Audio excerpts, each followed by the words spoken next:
Hi friends, അപ്പോൾ ഇന്ന് കുറച്ച് ഹോട്ടലുമായി ബന്ധപ്പെട്ട ജോബ് വേക്കൻസികളാണ് വന്നിരിക്കുന്നത്. അപ്പോൾ അതിന് മുമ്പ് എനിക്ക് നിങ്ങളോട് പറയാനുള്ളത്, ഈ ജോബ് അവസരങ്ങൾ ആരെയും കാത്തിരിക്കില്ല.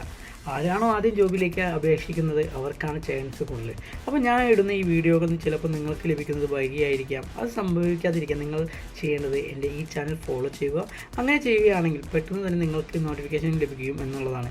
So every one please follow and subscribe my channel. അപ്പോൾ നമുക്ക് ആദ്യത്തെ ജോബ് വേക്കൻസിയിലേക്ക് കിടക്കാം. നമ്മുടെ കോട്ടയം ജില്ലയിലേക്കാണ് ഒരു വേക്കൻസി വന്നിരിക്കുന്നത്. റെസ്റ്റോറൻറ്റിലേക്ക് സ്നാക്സ് മാസ്റ്റർ ആവശ്യമുണ്ട്. എണ്ണക്കടികൾ ഉണ്ടാക്കുന്ന ആളെയാണ് ആവശ്യമുള്ളത്. അക്കോമഡേഷൻ ഉണ്ടായിരിക്കുന്നതാണ്. അപ്പോൾ കൂടുതൽ വിവരങ്ങൾക്ക് എന്ത് ചെയ്യുക, നിങ്ങൾ താഴെ കാണുന്ന നമ്പറിൽ കോൺടാക്ട് ചെയ്യാവുന്നതാണ്. അതുപോലെ തന്നെ ആലപ്പുഴ ജില്ലയിലെ റെസ്റ്റോറൻറ്റിലേക്ക് ഒരു ചൈനീസ് മാസ്റ്റർ ആവശ്യമുണ്ട്. ദിവസവേതനമായിരിക്കും. ഫുഡ് ആൻഡ് അക്കോമഡേഷൻ ഉണ്ടായിരിക്കുന്നതാണ്. അപ്പോൾ കൂടുതൽ വിവരങ്ങൾക്ക് എന്ത് ചെയ്യുക, നിങ്ങൾ ചെയ്യേണ്ടത് താഴെ കാണുന്ന നമ്പറിൽ കോൺടാക്ട് ചെയ്യുക. അടുത്തൊരു വേക്കൻസി എന്ന് പറയുന്നത് തിരുവനന്തപുരം ജില്ലയിലെ ബേക്കറി ഷോപ്പിലേക്കാണ്. ഒരു കിച്ചൺ ഹെൽപ്പർ ആവശ്യമുണ്ട്. ഫുഡ് ആൻഡ് അക്കോമഡേഷൻ ഉണ്ടായിരിക്കുന്നതാണ്. അപ്പോൾ അതിനായിട്ട് നിങ്ങൾ എന്ത് ചെയ്യുക, താഴെ കാണുന്ന നമ്പറിൽ കോൺടാക്ട് ചെയ്യുക. അതുപോലെ തന്നെ തൃശ്ശൂർ ജില്ലയിലെ റെസ്റ്റോറൻറ്റിലേക്ക് വെയിറ്റർ, ക്ലീനിങ് എന്നീ വിഭാഗത്തിലേക്ക് ആളുകൾ ആവശ്യമുണ്ട്. പക്ഷേ അത് നോട്ട് ചെയ്യേണ്ട ഒരു കാര്യം പറഞ്ഞാൽ ഹിന്ദിക്കാരെയാണ് ആവശ്യമുള്ളത്. അപ്പോൾ ഫുഡ് ആൻഡ് അക്കോമഡേഷൻ ഉണ്ടായിരിക്കുന്നതാണ്. കൂടുതൽ വിവരങ്ങൾക്ക് താഴെ കാണുന്ന നമ്പറിൽ കോൺടാക്ട് ചെയ്യുക. അതുപോലെ തന്നെ കൊച്ചി, പെരിന്തൽമണ്ണ, ബാംഗ്ലൂർ ഭാഗങ്ങളിലേക്ക് ക്ലീനിങ് ബോയിന് ആവശ്യമുണ്ട്.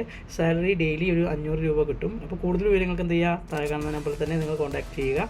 അതുപോലെ തന്നെ കോട്ടയം പുതുപ്പള്ളി ബെസ്റ്റ് റെസ്റ്റോറൻറ്റിലേക്ക് കേഷ്യർ വേക്കൻസി വന്നിട്ടുണ്ട്. അപ്പോൾ അതിനായിട്ട് നിങ്ങൾ താഴെ കാണുന്ന നമ്പറിൽ കോൺടാക്ട് ചെയ്യുക. അപ്പോൾ മാക്സിമം എല്ലാവരും എന്ത് ചെയ്യുക, വാട്സപ്പിൽ കോൺടാക്ട് ചെയ്യാൻ ശ്രമിക്കുക. കാരണം ആരെയും വിളിച്ച് ബുദ്ധിമുട്ടിക്കേണ്ട. കാരണം നമുക്ക് ഈ വേക്കൻസികൾ നിങ്ങളിൽ എപ്പോഴാണ് എത്തുന്നത് എന്നുള്ളത് എനിക്കോ നിങ്ങൾക്കോ ആർക്കും അറിയാൻ പറ്റില്ല, ശരിയല്ല. അപ്പോൾ ഇത് ചിലപ്പോൾ ആളുകളായിട്ടുണ്ട്. അപ്പോൾ നമ്മളിങ്ങനെ കുറേ വിളിച്ച് അവരെ വെറുപ്പിനേക്കാളും നല്ലത് നമ്മൾ എന്ത് ചെയ്യുക, വാട്സപ്പിൽ അവരോട് എൻക്വയറി, നമ്മളെ ജോബ് വേക്കൻസിയുടെ കാര്യം ചോദിക്കുക.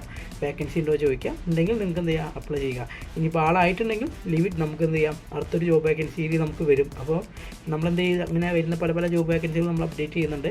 അപ്പോൾ മറ്റുള്ളവർക്ക് ബുദ്ധിമുട്ടാവാത്ത രീതിയിൽ വേണം അവരെ സമീപിക്കേണ്ടത്. അപ്പോൾ അടുത്ത പുതിയൊരു വേക്കൻസി ആയിട്ട് വരുന്നവരെ ഗുഡ് ബൈ.